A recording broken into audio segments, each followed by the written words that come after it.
ওয়াইসুল করনির দিলটা বড় খান। ওয়াইসুল করনি পয়গম্বরের সঙ্গে সাক্ষাৎ করার জন্য দিলটা বড় কান্দে। মুসলমান ইমানদার ওয়াইসুল করনি পয়গম্বরের কাছে পত্র লিখে পাঠাইছে, চিঠি লিখে পাঠাইছে, পয়গম্বর আপনাকে দেখার জন্য আমার দিলটা বড় কান্দে। ওয়াইসুল করনি পয়গম্বরের কাছে পত্র লিখে পাঠাইছে, চিঠি লিখে পাঠাইছে, পয়গম্বর আপনাকে দেখার জন্য আমার দিলটা বড় কান্দে। পয়গম্বর আমি যদি আপনার কাছে যাই আমার মার খেদমত করার জন্য আর কেউ নাই, আমার মার খেদমত করার জন্য আর কেউ নাই। মায়ের নবী আমার ওয়াইসুল করনির কাছে পত্রের উত্তর দিয়ে পাঠাইছে, ওয়াইসুল করনি তুমি তোমার মার খেদমত করো, তুমি তোমার মার খেদমত করো, তোমাকে আমার সাক্ষাৎ করতে হবে না, তোমাকে আমার কাছে আসতে হবে না। এর মুসলমান ইমানদার ওয়াইসুল করনি পয়গম্বরকে দেখতে পারে নাই, পয়গম্বরের সঙ্গে সাক্ষাৎ করতে পারে নাই, ওয়াইসুল করনি সাহাবী হতে পারে নাই, কিন্তু মার খেদমত করার কারণে আল্লাহ পাক রব্বুল আলামিন ওয়াইসুল করনিকে এমন ইজ্জতের সম্মান দান করেছেন। ওয়াইসুল করনি দুইটা হাত মালিকের দরবারে তুলতে দেরি হয়, কিন্তু ওয়াইসুল করনির দোয়া আল্লাহ পাক রব্বুল আলামিন কবুল করতে দেরি করেন না। বলেন সুবহানাল্লাহ। মায়ার নবী আমার একদিন সাহাবীদেরকে ডেকে বলতেছে, ও আমার সাহাবীরা, হযরত ওমর এবং আলীকে ডেকে বলতেছে, এই ওমর, এই যে আমার জুব্বাটা, আমার জামাটা, আমি যখন দুনিয়া থেকে বিদায় হয়ে যাইব, ও ওমর, আমার এই জুব্বাটা তোমরা ওই যে কর্ণ এলাকায় বসবাস করে আমার একজন আশিক মার খেদমত করার কারণে আমি পয়গম্বরের কাছে আসতে পারে নাই, আমার সাহাবী হতে পারে নাই। ও ওমর, তোমরা আমার এই জুব্বাটা ওয়াইসুল করনির কাছে হাদিয়া দিয়ে আসবে। বলেন সুবহানাল্লাহ। হযরত ওমরকে পয়গম্বর ডেকে বলতেছেন, ওমর, যদি ওয়াইসুল করনিকে দেখতে পাও, ও ওমর আলী ভালো করে শুনে আলাও, যদি ওয়াইসুল করনিকে তোমরা দেখতে পাও তাহলে আমার এই জামাটা, আমার এই জুব্বাটা ওয়াইসুল করনিকে দিবা এবং ওয়াইসুল করনির কাছ থেকে তোমরা দুইজনে দোয়া নিবা। বলেন সুবহানাল্লাহ। আশ্চর্য কথা, আল্লাহর পয়গম্বর বলেন, লাউ কানা বাদি নবিয়্যান লাকানা ওমর, আমার পরে যদি কেউ নবী হইতো তাহলে নবী হইতো সেই ওমর। ওমরকে আল্লাহর পয়গম্বর বলেন, ও ওমর, যদি ওয়াইসরে পাও তাহলে ওয়াইসের কাছ থেকে দোয়া নিও। মুসলমান একটু চিন্তা করে দেখেন, আল্লাহর পয়গম্বর ওমরকে বলতেছেন, ওমর, যদি ওয়াইসুল করনিকে পাও তাহলে ওয়াইসুল করনির কাছ থেকে দোয়া নিও। যার নবী হওয়ার কথা ছিল, আল্লাহর পয়গম্বর বলেন, আমার পরে যদি কারো নবী হওয়ার কথা, আমার পরে যদি কেউ নবী হইতো তাহলে নবী হইতো সেই ওমর। ওমরকে পয়গম্বর বলেন ওয়াইসুল করনির কাছ থেকে দোয়া নিতে। ও মুসলমান, মানে আল্লাহ পাক রব্বুল আলামিন ওয়াইসুল করনিকে মুস্তাজাবুদ দাওয়া বানায়া দিবেন। ওয়াইসুল করনি দুইটা হাত তুলতে দেরি হয়, কিন্তু আল্লাহ তাআলা ওয়াইসুল করনির দোয়া কবুল করতে দেরি করেন না। বলেন সুবহানাল্লাহ। মুসলমান ইমানদারেরা, আল্লাহর পয়গম্বর দুনিয়া থেকে বিদায় হওয়ার পর আল্লাহর পয়গম্বরের নির্দেশ অনুযায়ী হযরত ওমর এবং আলী কর্ণ এলাকায় ওয়াইসরে তালাশ করতেছে। সেই কর্ণ এলাকায় গিয়া হযরত ওমর রাদিয়াল্লাহু তাআলা আনহু এবং হযরত আলী রাদিয়াল্লাহু তাআলা আনহু ওয়াইসুল করনিকে তালাশ করতেছে। কর্ণ এলাকায় গিয়া ওয়াইস নামে কেউ আছে কিনা জিজ্ঞাসা করতেছে, কেউ বলতে পারে না। সামনের দিকে অগ্রসর হয় আল্লাহর পয়গম্বরের সাহাবী হযরত ওমর রাদিয়াল্লাহু তাআলা আনহু বলে, এই তোমরা কি ওয়াইস নামে কাউকে চিনো? বলে, না না, আমরা এই এলাকায় ওয়াইস নামে কাউকে চিনি না। আবার সামনের দিকে অগ্রসর হয়, আবার হযরত ওমর ওমর রাদিয়াল্লাহু তাআলা আনহু একজনকে ডেকে বলে, তোমরা কি এই এলাকায় ওয়াইস নামে কাউকে চিনো? বলে, না না, আমরা ওয়াইস নামের কাউকে চিনি না। আবার সামনের দিকে হযরত ওমর রাদিয়াল্লাহু তাআলা আনহু অগ্রসর হয়, একজন ব্যক্তির সঙ্গে সাক্ষাৎ। ওই ব্যক্তিকে হযরত ওমর রাদিয়াল্লাহু তাআলা আনহু বলে, এই তোমরা কি ওয়াইসুল করনি নামে কাউকে চেনো? আল্লাহওয়ালা মানুষ, বুজুর্গ মানুষ, আল্লাহর বড় পাগল একজন মানুষ, আল্লাহর বান্দা, নিককার বান্দা। বলে, না না, ওয়াইস নামে একজন ব্যক্তিকে চিনি, তবে আমরা তো সবাই জানি সে একটা পাগল, ওই জঙ্গলের মধ্যে বসবাস করে, ওই জঙ্গলের মধ্যে সে বসবাস করে, ছোট্ট একটা কুঁড়ে ঘর। আল্লাহর পয়গম্বরের সাহাবী হযরত ওমর রাদিয়াল্লাহু তাআলা আনহু ওয়াইসুল করনীকে জঙ্গলের মধ্যে তালাশ করতে লাগলেন। এরে মুসলমান ইমানদার, আল্লাহর পয়গম্বরের সাহাবী হযরত ওমর রাদিয়াল্লাহু তাআলা আনহু ওয়াইসুল করনীকে জঙ্গলের মধ্যে তালাশ করতে লাগলেন। হঠাৎ করে একজন ব্যক্তি আল্লাহর পয়গম্বরের সাহাবী হযরত ওমর রাদিয়াল্লাহু তাআলা আনহু লক্ষ্য করে দেখে কে যেন সিজদায় পড়িয়া বিড়বিড় বিড়বিড় করে কি যেন বলতেছে। হযরত ওমর রাদিয়াল্লাহু তাআলা আনহু সেখানে দাঁড়াইলেন। দেখি নামাজ শেষ করে সে কখন সিজদা থেকে মাথা উঠায়। আল্লাহর পয়গম্বরের সাহাবী কিছুক্ষণ অপেক্ষা করার পর ওয়াইসুল করনী নামাজ শেষ করে দাঁড়াইলেন।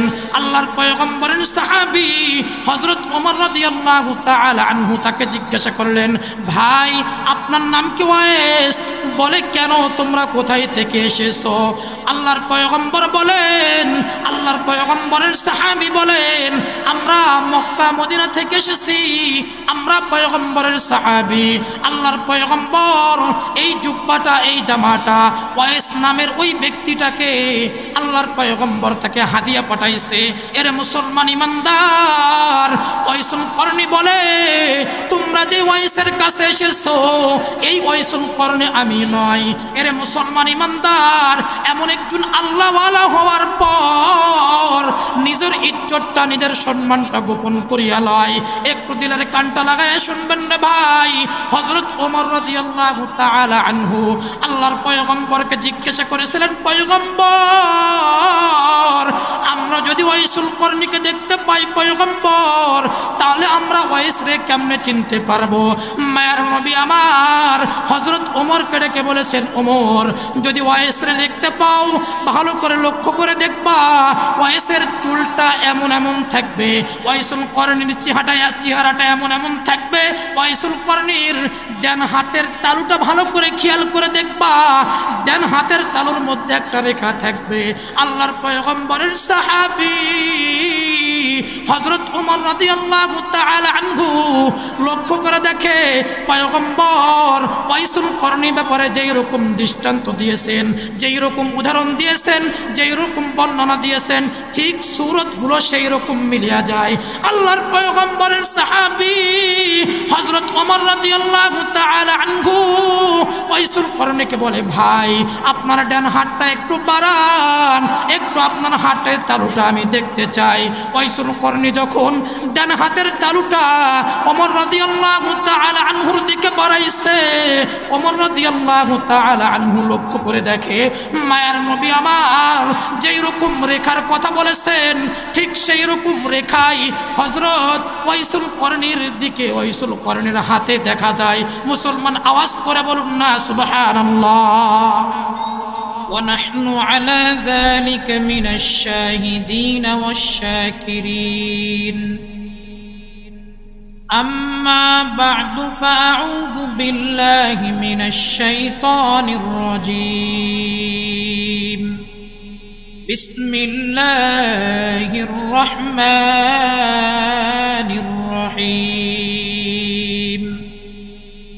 وقضى ربك ألا تعبدوا إلا إياه وبالوالدين إحسانا إما يبلغن عندك الكبر أحدهما أو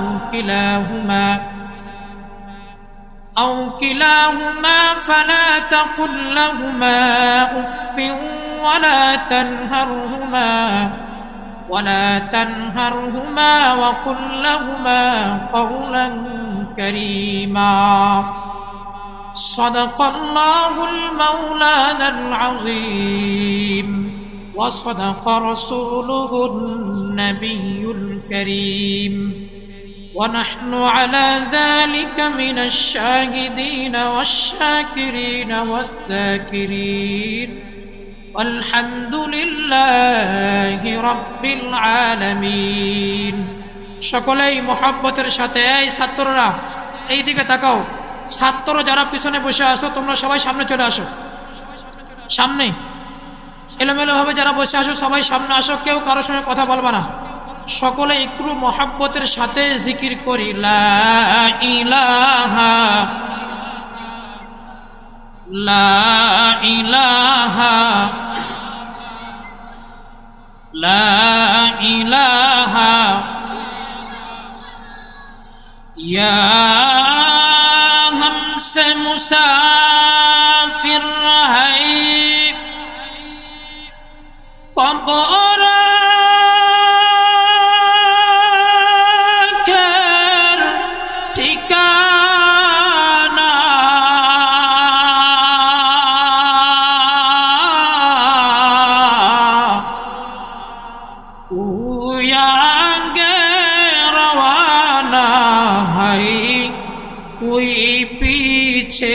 রওয়ানা লা ইলাহা লা ইলাহা মোহাব্বতের সাথে লা ইলাহা লা ইলাহা ইল্লাল্লাহু মুহাম্মাদুর রাসূলুল্লাহ সাল্লাল্লাহু আলাইহি ওয়াসাল্লাম আলহামদুলিল্লাহ ফয়জুর রহমান রহমতুল্লাহ আলাই আন্তর্জাতিক হিফজ মাদ্রাসা কর্তৃক আয়োজিত ঐতিহাসিক এটিএম মাঠ আজকের মাহফিলের সম্মানিত সভাপতি প্রধান অতিথি বিশেষ অতিথি বৃন্দ কলেজার টুকরা আমার সমবয়সী বন্ধুগণ স্নেহের কচিকাচা পদ্মার আড়ালে অবস্থানরত আমার সম্মানিত মা ও বোনেরা মহান দয়াময় আল্লাহ রব্বুল আলামিনের বাদশাহী দরবারে লাখো কোটি শুকরিয়া যে মহান স্রষ্টা রব্বুল আলামিন আমাদেরকে এমন একটি রহমতি বরকতি জান্নাতি মজলিসে আসার বসার মতো তৌফিক দান করেছেন এই জন্য দিল থেকে কালেমাতুশ শুকর আদায় করি সকলেই পড়ি আলহামদুলিল্লাহ মুহতারাম হাজিরিন আজ বর্তমান সময়ে সন্তানের কাছ থেকে পিতামাতা বড় লাঞ্ছিত বঞ্চিত নির্যাতিত সন্তানগুলি পিতামাতার বিরুদ্ধে শিকায়েত করে পিতামাতা সন্তানের বিরুদ্ধে শিকায়েত করে সন্তানগুলি পিতামাতার খেদমত করতে চায় না পিতামাতার কথা মানতে চায় না কথা বলেন ঠিক কিনা এমন অবস্থা এমন অভিযোগ অনেক সময় কানে চলে আসে হুজুর আমার সন্তানগুলি আমার কথা মানতেছে না সন্তানের জন্য কোনো কিছু করা যায় কি ভাইরা আমার অথচ এই পিতামাতা সম্পর্কে আল্লাহ পাক রব্বুল আলামিন কুরআনুল কারীমের মধ্যে বলেন ওয়াকাদা রাব্বুকা আল্লা তা'বুদু ইল্লা ইয়াহু ওয়া বিল ওয়ালিদাইনি ইহসানা মুসলমান ইমানদারেরা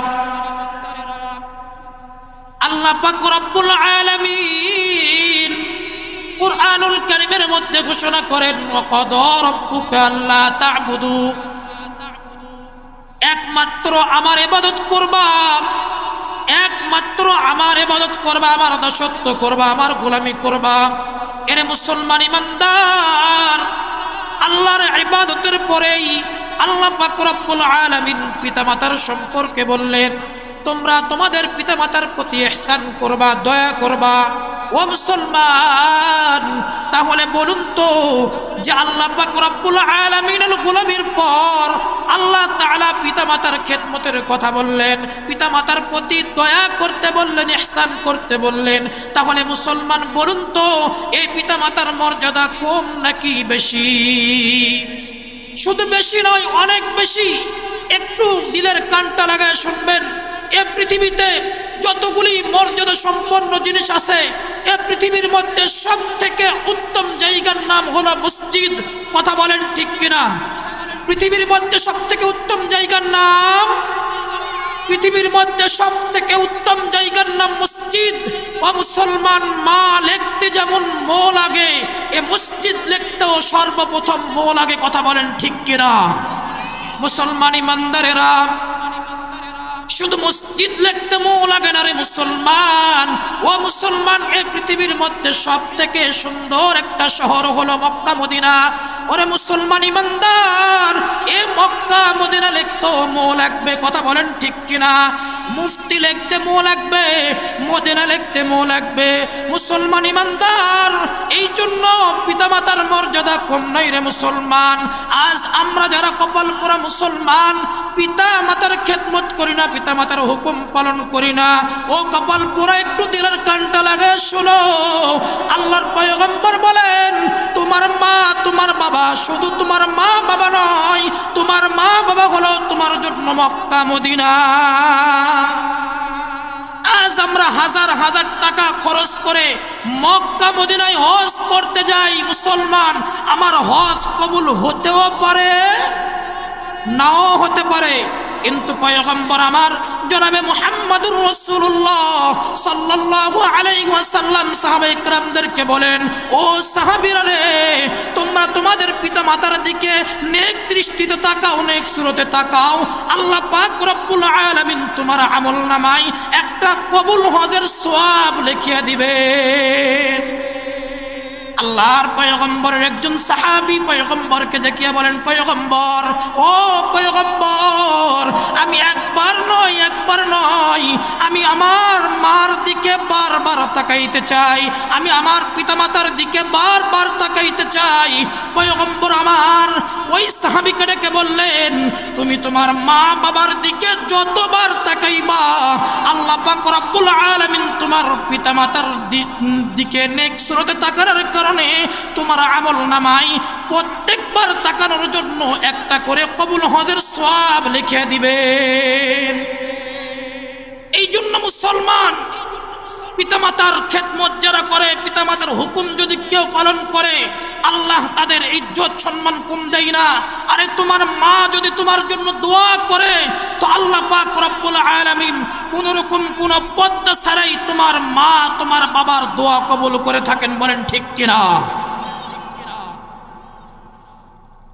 আল্লাহর পয়গম্বর জনাবে মুহাম্মদুর রাসূলুল্লাহ সাল্লাল্লাহু আলাইহি ওয়াসাল্লাম বলেন, তিন শ্রেণীর ব্যক্তি, তিন শ্রেণীর মানুষের দোয়াগুলো আল্লাহ পাক রব্বুল আলামিন কখনো ফিরিয়ে দেয় না। যদি এই তিন শ্রেণীর মানুষগুলি আমার মালিকের কাছে হাত তুলে একবার দোয়া করে, আল্লাহ পাক রব্বুল আলামিন তাদের দোয়া কখনো ফিরিয়ে দেয় না। ওরে মুসলমান ইমানদার, এই তিন শ্রেণীর মধ্যে এক শ্রেণী হলো পিতামাতা। যখন কোন সন্তানের জন্য যখন পিতামাতা হাত তুলে দোয়া করে, আল্লাহ ও দয়ার মালিক, আমার সন্তানের চাকরি হয় না, সন্তানের চাকরির ব্যবস্থা করিয়া দাও। আল্লাহ দোয়াগুলো ফিরিয়ে দেয় না।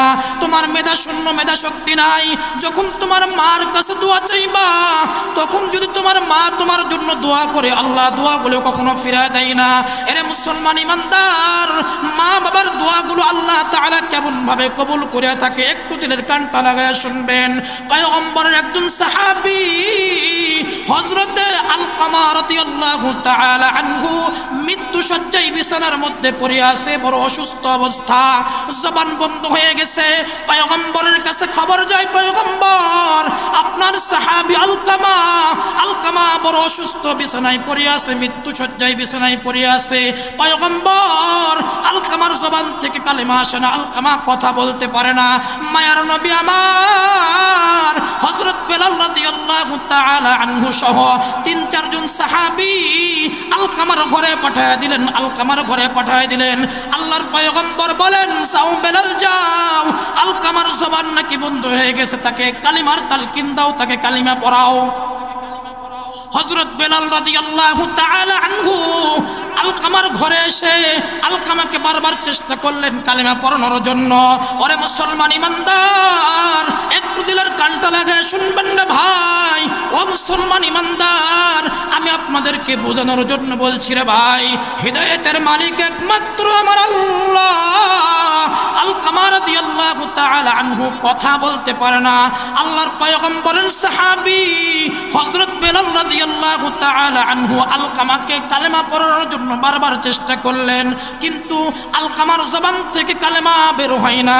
মায়ার নবীর কাছে খবর যায়, পয়গম্বর আলকামাকে বারবার কালেমার তাকলিম দেওয়ার চেষ্টা করলাম, বারবার কালেমা পড়ানোর চেষ্টা করলাম, কিন্তু পয়গম্বর আলকামার জবান থেকে কালেমা আসতেছে না, আলকামার জবান থেকে কালেমা আসে না। মায়ার নবী আমার হযরত বেলাল রাদিয়াল্লাহু তাআলা আনহুকে ডেকে বলে, বেলাল যাও যাও আলকামার ঘরে গিয়ে দেখো আলকামার মা বাবা দুনিয়াতে বেঁচে আছে কিনা। হযরত বেলাল রাদিয়াল্লাহু তাআলা আনহু আলকামার ঘরে আসলেন, এসে জিজ্ঞাসা করলেন আলকামার বাবা মা কি দুনিয়াতে বেঁচে আছে? বলে আলকামার মা দুনিয়াতে বেঁচে আছে। আল্লাহর পয়গম্বর আলকামার মাকে সালাম জানালেন, আলকামার মাকে ডাকলেন। আলকামার মা মায়ের নবীর কাছে যাওয়ার পরে আল্লাহর পয়গম্বর আলকামার মাকে জিজ্ঞাসা করে, মা আপনার সন্তান ব্যাপারে আমি কিছু জানতে চাই, আপনার সন্তান আপনার কাছে কেমন? আলকামার মা বলে, আমার সন্তান 5 ওয়াক্ত নামাজ পড়ে, আমার সন্তান তাহাজ্জুদ পড়ে, আমার সন্তান দান সদকা করার দিকে কোনো কমতি করে না, আমার সন্তান মালিকের গোলামির কোনো দিকে কোনো কমতি করে না। কিন্তু মায়ার নবী,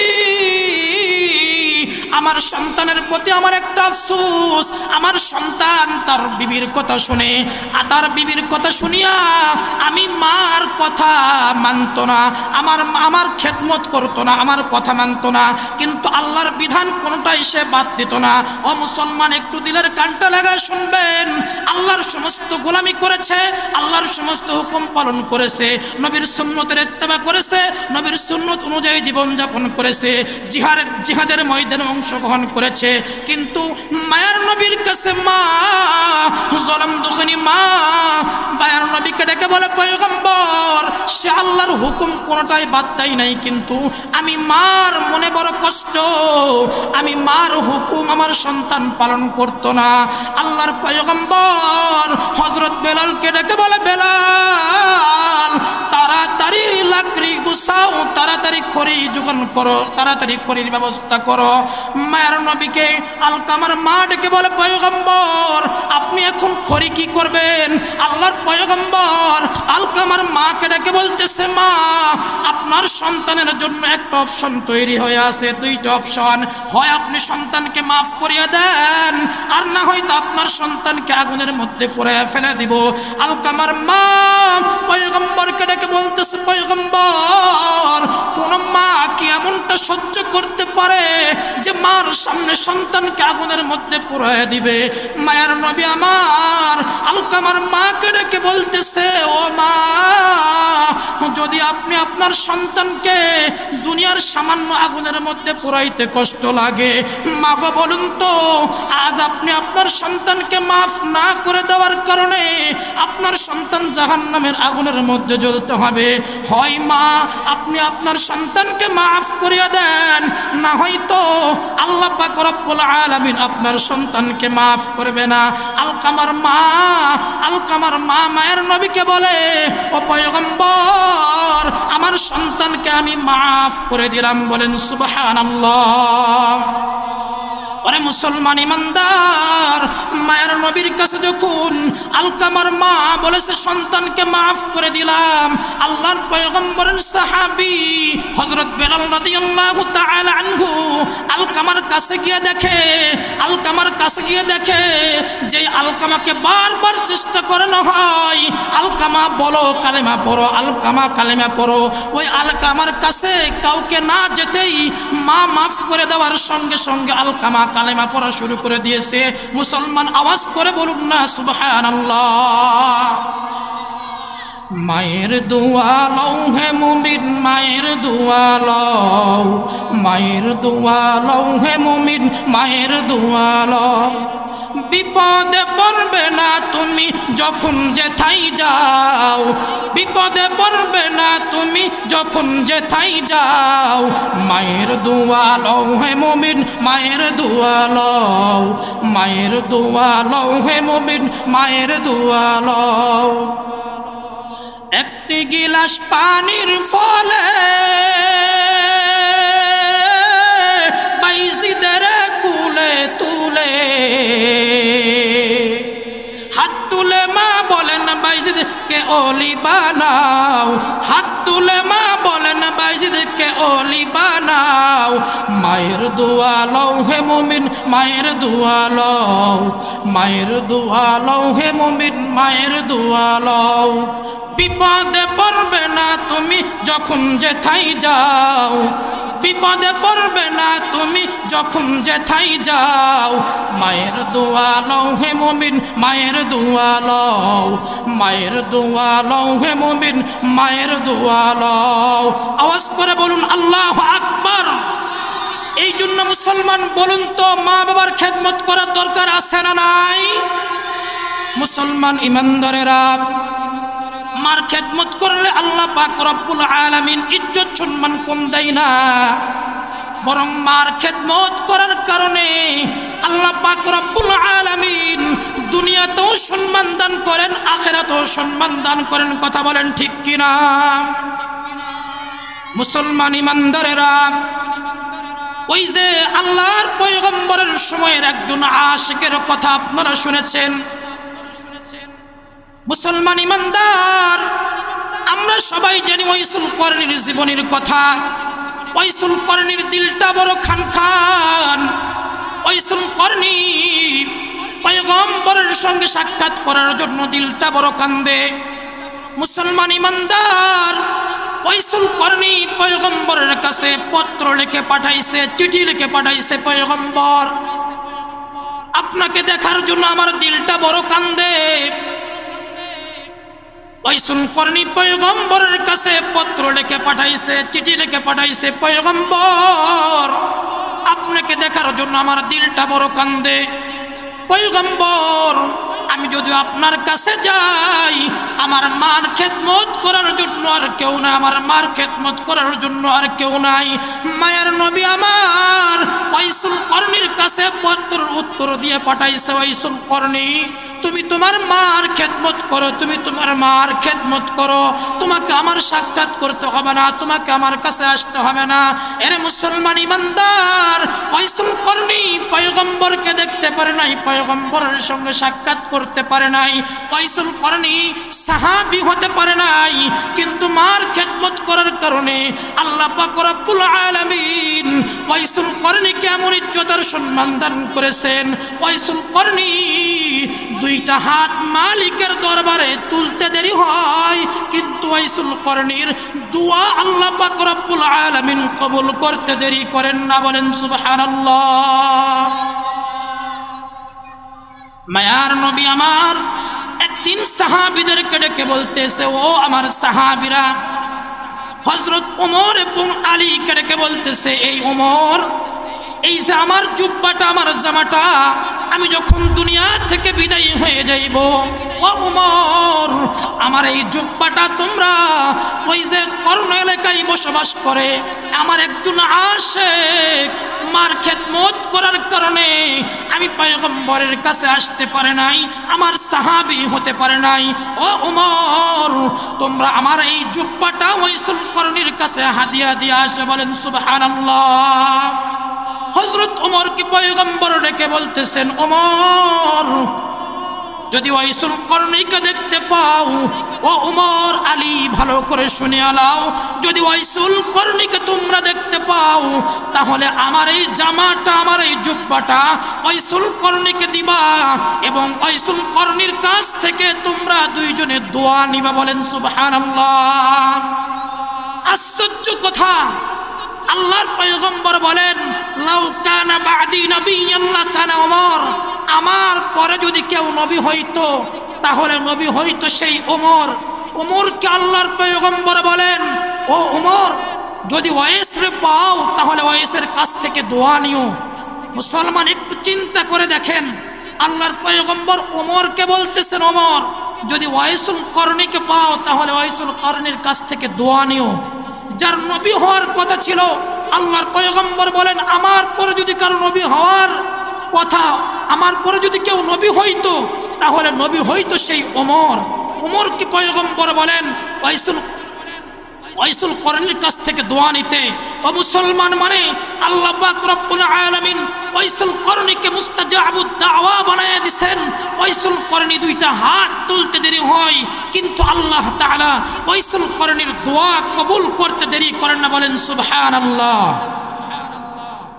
মুসলমান ইমানদারেরা,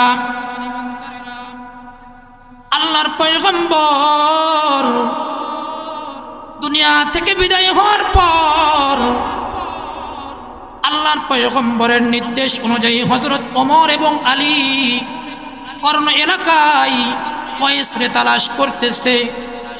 সেই কর্ণ এলাকায় গিয়া হযরত ওমর রাদিয়াল্লাহু তাআলা আনহু এবং হযরত আলী রাদিয়াল্লাহু তাআলা আনহু ওয়াইসুল করণীকে তালাশ করতেছে। কর্ণ এলাকায় গিয়া ওয়াইস নামে কেউ আছে কিনা জিজ্ঞাসা করতেছে, কেউ বলতে পারে না।